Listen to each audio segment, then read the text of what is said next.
네, 감사원이 내일 감사위원회를 열어서 통영함 납품 비리를 조사한 내용을 심의할 예정입니다.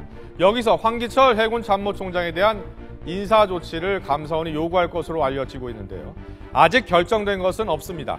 내일 회의 결과를 지켜봐야 하겠습니다. 다만 지금까지 진행된 통영함 비리 의혹을 한번 짚어보도록 하겠습니다.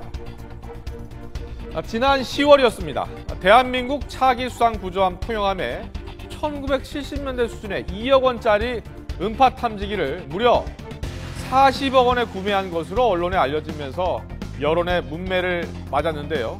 당시 황기철 해군 참모총장 국회의원의 질의 답변에 이렇게 답했습니다. 이거 거의 사기친 거거든요. 국민을 상대로. 사기입니다, 이 정도면.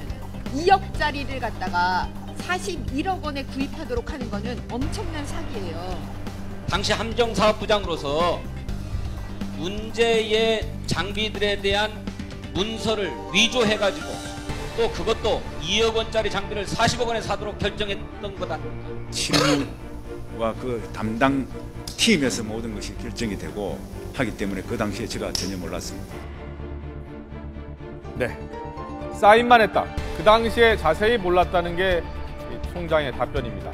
하지만 보도에서 전해드렸듯이 감사원은 해군 참모총장이 방위사업청에서 함정사업부장으로 재직할 당시에 통영함에 부실 음파 탐지기를 납품한 업체에 편의를 봐준 것으로 보고 있습니다.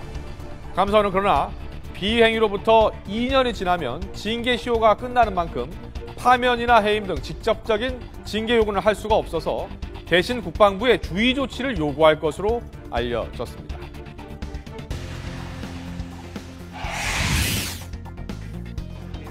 그런데 이 시점에서 지난달 말 합동참모본부가 최윤희 합참의장과 육해공군 참모총장 등 군수뇌부가 참가하는 합참회의를 열고 조기 전력화를 결정했다는 겁니다. 2012년 차기 수상 구조함으로 성대하게 진수식을 가졌지만 음파 탐지기 문제로 2년간 방치가 됐고 지난 4월 세월호 참사 때도 구조활동조차 나서지 못했습니다. 결국 우리 군은 문제가 됐던 음파 탐지기를 2017년까지 개선하기로 하고 서둘러 조기 전력화를 결정했습니다. 음파 탐지기가 없으면 정확한 작전 좌표를 찾을 수 없어서 무용지물이 된다는 반대 논리는 통하지 않았습니다.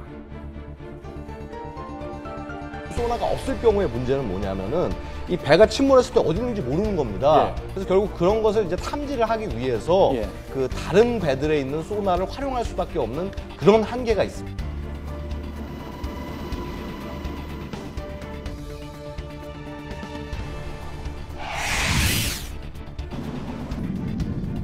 그런데 최근 출범한 방위사업 비리 정부합동 수사단이 통영함 사업 납품업체로부터 수천만 원의 뇌물을 받은 혐의로 방위사업청 소속 황모 대령과 최모 중령을 구속했습니다.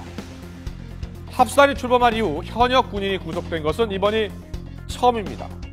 그런데 이 납품업체가 음파 탐지기 등 방사청과 체결한 납품 계약 규모가 무려 2천억 원대에 이르는 것으로 전해지고 있습니다. 네, 내일 예정된 통영함 감사 결과와 함께 이 속도를 내고 있는 합수단의 수사가 통영함 비리의 실체를 얼마나 또 어디까지 밝혀낼지 주목되고 있습니다.